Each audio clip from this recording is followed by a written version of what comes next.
ঘোষণাপত্র পাঠ করছি। সংগ্রামী উপস্থিতি, গণ অভ্যুত্থানের পর গঠিত সংস্কার কমিশন সমূহের মধ্যে 6টি কমিশনের প্রস্তাবনা আমাদের পাঠানো হয়েছিল। আমরা সেই প্রস্তাবনা পর্যালোচনা করে বিস্তারিত মতামত দিয়েছি। ভবিষ্যৎ স্বৈরতন্ত্র রোধ করা, সুশাসন প্রতিষ্ঠা করা এবং রাষ্ট্র পরিচালনায় জনমতের প্রতিফলন নিশ্চিত করার বিষয়টি মুখ্য রেখে আমরা আমাদের প্রস্তাবনা জমা দিয়েছি।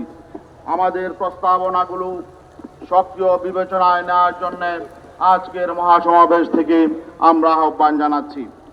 সংস্কার নিয়ে দ্বিতীয় দফা আলোচনা চলমান রয়েছে, সেটা বিবেচনায় নিয়ে আজকের এই জনসমুদ্র থেকে আমরা ঘোষণা করছি যে ঘোষণা 1, সংবিধানের মূলনীতি হিসাবে সাম্য, মানবিক মর্যাদা ও সামাজিক সুবিচারের সাথে আল্লাহর উপর পূর্ণ আস্থা ও বিশ্বাসী হবে রাষ্ট্র পরিচালনার মূলনীতি।